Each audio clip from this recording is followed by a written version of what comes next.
Alright, P Gaming Lock in. UFC Fight Night Nurmagomedov versus Song is taking place this Saturday at 3 a.m. EST in China, Shanghai. Today, I'm going to give you guys my full card predictions for this card. Let's get it. Alright, for the first fight of the night, we have Meng Ding going against Cam Nelson. Now, both of these fighters have fought some of the worst comp out there. Cam Nelson fighting fucking janitors on FLA. Honestly, not even that good of a promotion. And all of his wins are ass, if we're going to be real. And he's going to decisions with low-level fighters at 2-4. Going to a decision with a 2-4 isn't very impressive. But Meng Ding's not any better. Fighting some regional shickhands in China and losing. Okay, no, I remember this was on Dana White's Contender Series. But he does have some losses on the regional scene against random Chinese fighters. But he is a high-level striker. And the one thing I want to say about Meng Ding's low kicks are vicious. And he showed it in his last fight against Jose Souza. He landed early on the calf kick of Jose Souza. And he forced Jose Souza to fight out of southpaw the entirety of that fight. It was just unfortunate that Jose Souza was able to fight comfortably out of southpaw, even though he wasn't orthodox. Very unfortunate loss. I feel like if you went against any other mid fighter who isn't really that athletic or that can adapt to changes in a fight, I feel like Meng Ding actually would have won that fight because, bro, Jose Souza's left leg was beat up. The way he just transitioned to southpaw, the way he was fighting out of southpaw very smoothly, even though he's an orthodox, was very impressive. Very impressive. He's a come-forward fighter, plus a lot of output, and he has a really good gas tank. Now, we don't really know. I don't really know how the gas tank of Cam Nelson is going to look like. He has gone to some decisions. I haven't really been able to watch some of these fights, mainly because he's fighting on FLA, and literally none of his fights are on UFC Fight Pass, so really, really hard to get tape on this guy. But based off what I've seen, he's a pretty well-rounded fighter, has a really nice 1-2, comes forward, has a 79-inch reach, even though he's 6 foot, he has long fucking arms, while Meng Ding's a fucking T-Rex, 73 inches. Kind of like, what's his name? Fucking Ian Gary. But yeah, I'm just going to keep this simple. I think the more active fighter is going to be Meng Ding. I think he's going to be pressing forward. I think he is gonna beat the calf of Cam Nelson. I think he will force Cam Nelson to go southpaw, and if he doesn't go southpaw, we might see a TKO by leg kicks, which he already has shown he could do when he went against Mirali Husayanov. So I'm gonna go with Meng Ding. I think he beats the calf of Cam Nelson like he did in his last fight with Jose Souza. But it really just gonna depend how well Cam Nelson can play out of southpaw and how well he can adapt to circumstances like this. If he can do the same thing that Jose Souza did, then yeah, he's a pretty good prospect. He's a very athletic guy. I'll give it to him. Just started MMA in 2022, so he is pretty new to this. But I'm gonna go Meng Ding. Has the experience advantage. Is gonna be the more active fighter as long as he doesn't get clipped in any exchanges, because I will say that Meng Ding doesn't really have that much head movement, and his head does stay on that central line, and Cam Nelson has a really nice 1-2, and he has a 79-inch reach, so he probably could catch Meng Ding. But I'm going to go with Meng Ding.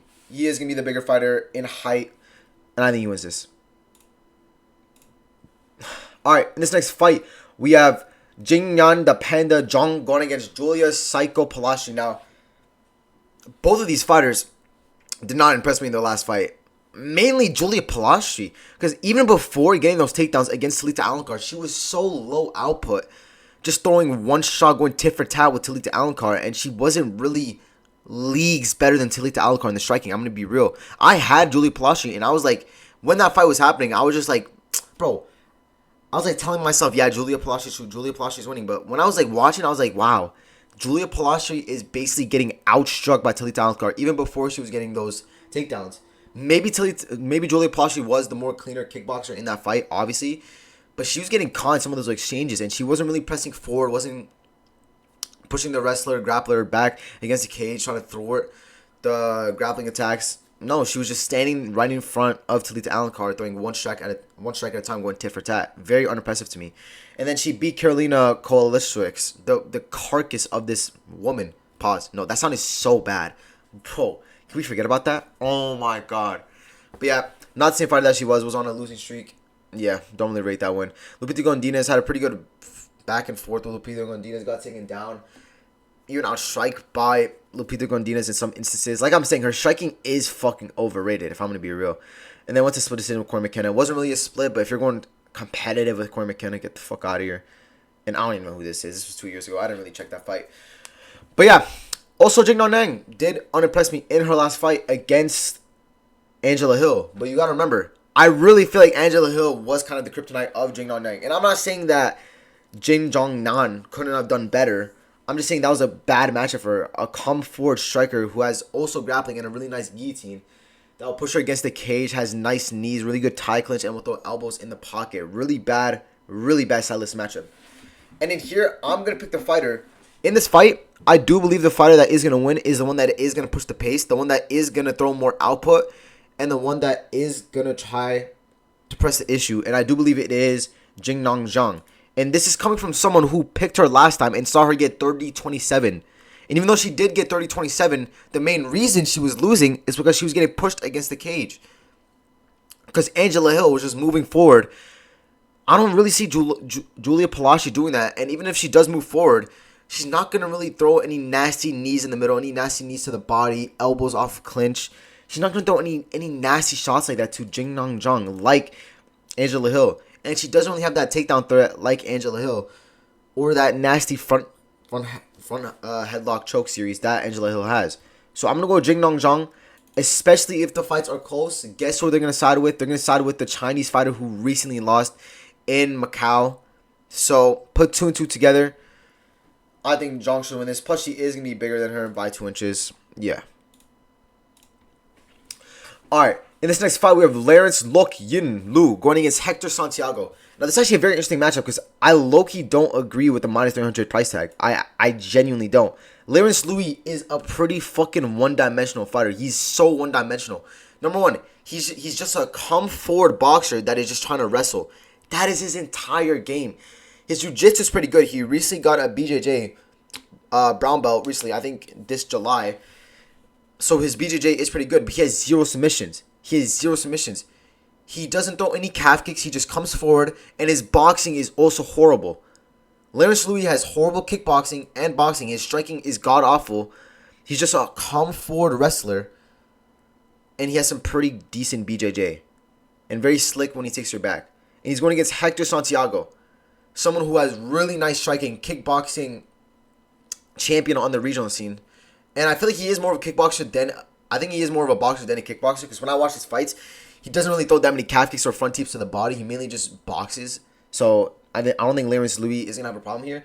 But I do got to say, Lawrence Louis doesn't really check calf kicks, and I really prayed that I saw Hector Santiago throw calf kicks in his fight, in his tape, but really didn't see much there. And one thing, I couldn't find the fight with my son Alcino. This fight has literally been erased from the internet. It's impossible to find. Don't even know what happened there. But I did watch one fight with Mateo Sales where he was getting grapple fucked. Showed actually some pretty good takedown defense, but he did show that he will just get held against the cage and will just stay there half the time. So it didn't really show that much good shit. But he has really high level knockout power, and he does a good job of going to the body. And that is how I think he should go if he wants to win this. I think if he wants to win this, because Lawrence Louis does have his hands high, his guard is fucking horrible. I'm telling you, this guy's boxing is actually dog shit. And when he throws, he just throws in hooks, and he sometimes connects. And he has some random instances of power, like when he went against Van E. Nim, just threw some random straight shots, looping hooks, and he caught him and then just knocked him down. So he has some random instances of power. But his chin is there to be hit. And if he's going against a power puncher like Hector Santiago, it is genuinely not crazy to say that Hector Santiago can catch him. It's not crazy to say. I will say Lawrence Louis does have a really good chin. He was eating some bombs. Bro, but I could genuinely see him getting caught by Hector Santiago. He should not be a minus 300. He should not be a minus 300. This fight is really just going to depend on who's going to control the center and who's going to push who against the cage. And I do think it is going to be Lawrence Louis. Lawrence Louis just marches forward, pushes you against the cage. He's going to get the takedowns. He's very slick with the back take. And didn't really see the fight with Macon Alcino, but since it was a rear naked, I'm going to guess that he got his back taken. I'm going to guess that Lawrence Louis could do the same shit and probably gets a round 1 submission. He's very, very slick with the back transitions. He's going to press forward. As long as he doesn't get caught, he should win this. But, bro, his striking is abysmal. I'm going to be honest. Even though he does have some knockouts, bro, it is fucking abysmal. Alright, interesting matchup. In this next fight, we have Jack Farr Jenkins going against Sean the Sniper Woodson. Yo, I really like Sean Woodson. But, bro, he has one of the weirdest fucking builds in UFC history. He has the longest legs ever and the shortest torso ever. It's so fucking weird. But I genuinely fuck with the guy. I watched some of his streams on Kick. I think it was on Kick or Twitch. I don't really fucking know. But I watched some of his streams. Really chill guy. Really good personality. He's massive for this division. At 6'2", he can honestly bulk up to light heavyweight if he really wanted to. But he could definitely be a middleweight or a welterweight, even a lightweight. But he's massive for the division. Easily the biggest fighter here with a nasty reach of 78 inches. And he has a background in boxing. He's, 43-6. Had an accident, so he didn't want to continue boxing and just ended up doing MMA. High-level boxer, but he could get caught in some instances like he did against Dan Ige. Number one, I have no idea how all three judges had Dan Ige winning 2-0 rounds. I thought it was 2-0 Sean Woodson. And that was also an early stoppage for Dan Ige. That was a very early stoppage for Dan Ige. Sean Woodson was not knocked out. Nowhere near knocked out. He was fine, bro. He got rocked, but he was not knocked out. That was actually one of the craziest early stoppages I've actually seen. Now he's running against Jack Jenkins. I like Jack Jenkins a lot. The main thing I like about Jack Jenkins, I like when fighters have really nice calf kicks. And Jack Jenkins' calf kick is fucking nasty. And he has like 4 fights where he's broken the calf of 4 of his for the fights he's gone against in MMA, which is actually nasty and an insane stat to have. So in this fight, I feel like Jack Jenkins needs to move forward. I think he needs to use his really smooth transitions with the stances. Something I like about Jack Jenkins, he's really smooth with his stance switches. He could go from southpaw or orthodox, so it doesn't really matter if you're a southpaw or orthodox. He will stance switch just to calf kick you. But he doesn't really calf kick as much as I wish he would. Like in the fight with Gabriel Santos, he wasn't calf kicking that much. And you could say, yeah, maybe because Gabriel Santos switched to southpaw for that fight. And by the way, Gabriel Santos is a very high level loss. Gabriel Santos would be a top 5 contender if he wasn't chinny. Genuinely. Gabriel Santos is so fucking good, bro. I rate that loss. And the loss against Chevy Mariscal broke his arm from fall, similar to like Pantoja when he was actually winning that fight. And I actually rate Chevy Mariscal. That guy's actually really high level. And split decision with Jamal Emmers. I don't believe he won that fight, but it's not like he was getting pushed forward and outstruck. It's mainly just because Jamal Emmers was running half the time. And anytime Jack Jenkins landed a calf kick, it was nasty, bro. And I like Jack Jenkins. He has really high level boxing, puts on a crazy pace, and he has really good grappling if he needs to incorporate it here. I want to pick Jack Jenkins. But what he needs to do, he needs to come forward. He needs to use his stance switches against Sean Woodson, confuse him a little bit, land his calf kicks, and if he lands 2 or 3 calf kicks, I think we'll see Sean Woodson on the floor pulling guard. I really believe we will, because bro, Jack Jenkins has insane power with those calf kicks, and Sean Woodson is very tall and skinny. And when you look at his calves, they're fucking tiny, bro. There's not much muscle and like protecting over there for Sean Woodson. So I feel like maybe even one clean calf kick for Jack Jenkins could win in the round. Genuinely. That would probably be the biggest moment in the entire fight, because Sean Woodson is going to feel it, and he is probably going to go down eventually.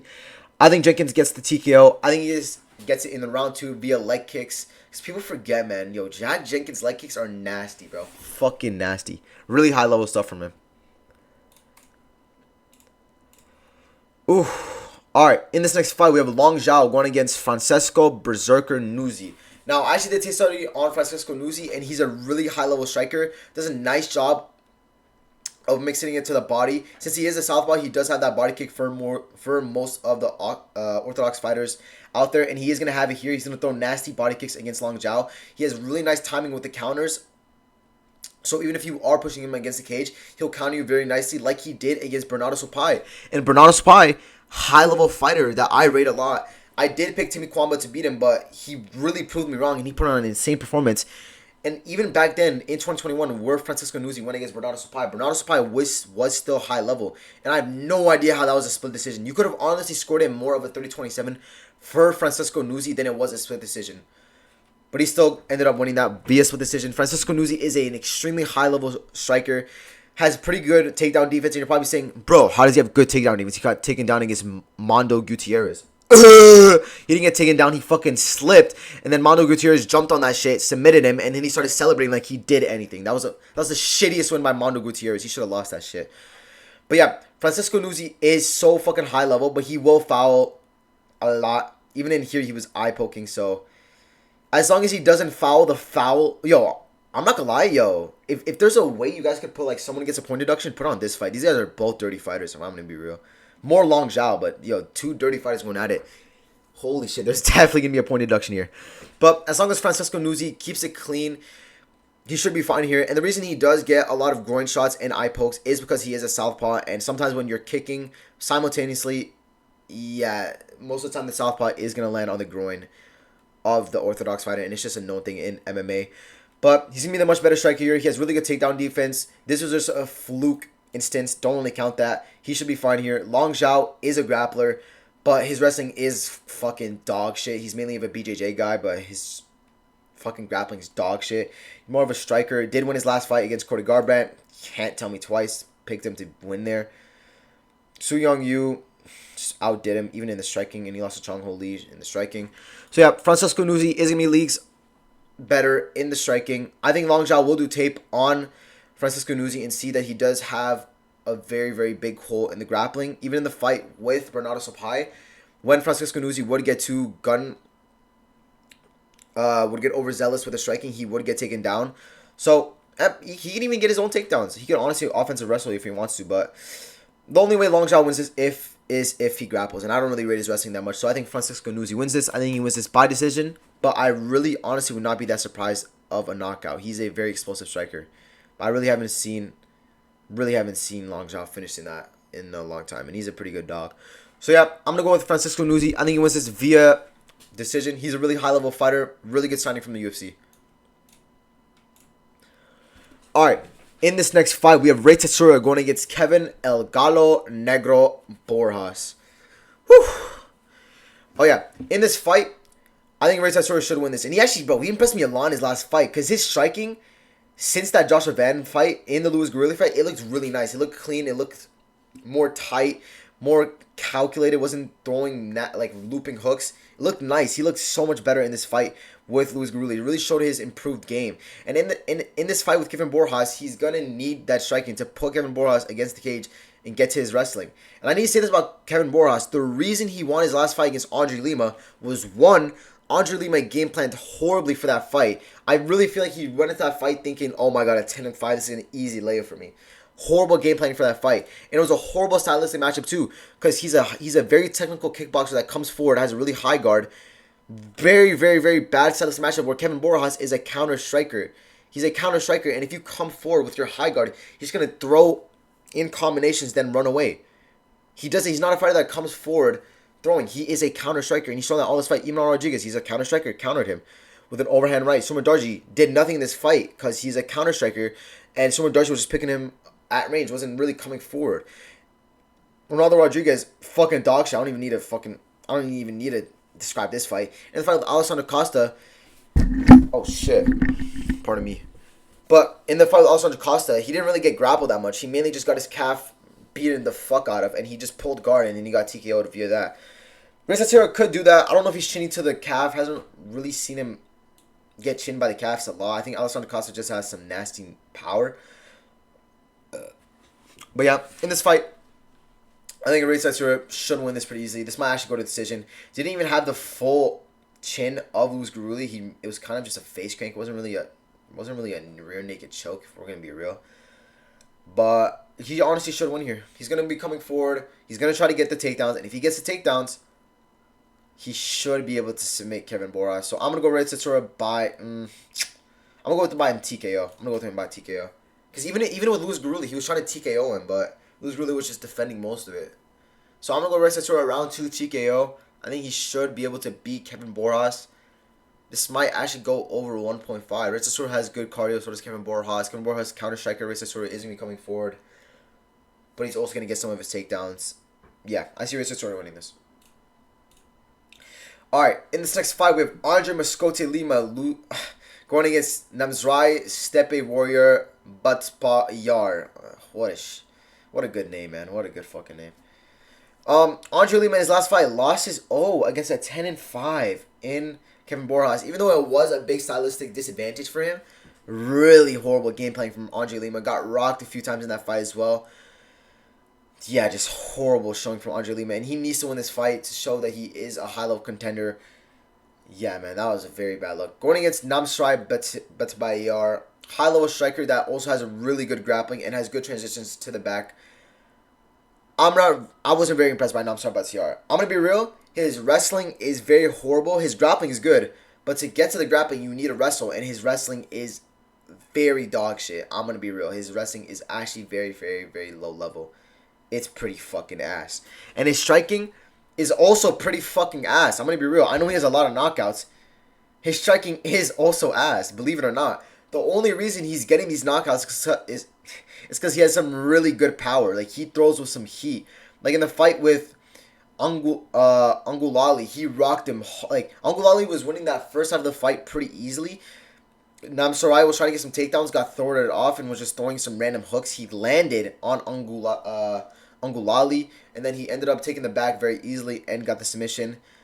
He's so ass, bro. I'm going to be real. Other than having pretty decent back takes and grappling and having random instances of power, he's pretty fucking ass, bro. And Andre Lima should have won this pretty easily by decision, if I'm going to be real. Andre Lima is going to be the better striker here. He's going to have probably the better counter grappling here. I don't see him get taken down by Namsari Batsayar. If he does get his back taken, though, it will get scary, but I don't see him getting his back taken. Namsari Batsayar's wrestling is horrible. He has random instances of power. I don't really see him catching Andre Lima because he is a very technical striker that has a really high guard.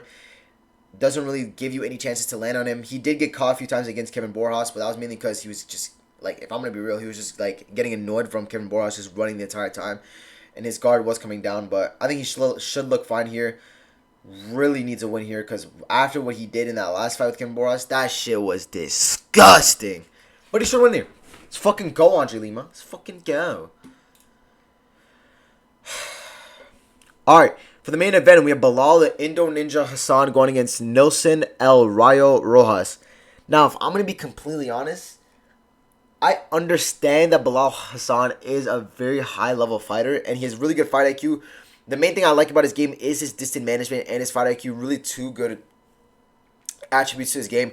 I don't think he throws with that much power, and I know he got a 34-second knockout against a fucking Indian. Bro, it's a fucking Indian, bro. Some random Chinese guy on Road to UFC did it better, honestly. Actually did it a lot better than Bilal Hassan. But I don't really think Bilal Hassan has that much power in the hands. I just believe he's really technical with his striking, so he'll hit you in the right spots and he will just put you down. But in this fight, I do believe he will win this. I think he'll win this by decision. I think Nilson Rojas is game enough to get this fight to a decision. I don't really like the competition that Bilal Hassan has been fighting on the regional scene. Same with Nilson Rojas. Both have been fighting cans on the regional scene. Bilal Hassan is pretty lanky for this division. 5'7" with his 70-inch reach. He is very lanky for this division, and that will give a problem for most fighters here. I think he should win this. I think he wins this by decision. I don't rate the competition he's gone against on the regional scene. I rate none of these wins. Not even the Ronaldo Monse, another Indonesian can. He's really not that good. 84 Jason Eastman. Win 4 rounds with him. Don't rate that. Brian Hauser. Don't rate any of these wins. I like how he goes to the body. Front teep to the body. Really nice head kick. I like everything he does. I just don't think he's that high level. I don't think he's a top 5 flyweight. People are dick riding him. People are dick riding him thinking he's like that fucking guy, bro. Like, he's not that good. Nelson Ross is also pretty decent. He's a come forward striker. Does a nice job of working the body. Has pretty good takedown defense. He will get held against the clinch though. Against the cage, won't really do much there. So I don't know. He's pretty low level. But Bilal Hassan should win this. He should win this pretty easy. Minus 500. Yeah, honestly, pretty good. Alright, this next fight, we have Levi Baby Monster Rodriguez Jr. going against C, the Oriental Dragon Liu. Now, I actually like C Leo, mainly because he has some fucking nasty leg kicks, bro. Oh my god, he's a high-level kickboxer with some nasty leg kicks, bro. And I love it when fighters have nasty leg kicks. I just think that makes them unique. I think that just makes them better than most competition because that's just something that most fighters don't really have in their arsenal. Heavy leg kicks that can really put people out. In this fight, I think he should beat Levi Rodriguez Jr. pretty fucking easily. People are going to look at the TKO against Ivan. I'm not even going to say that. Against Ivan.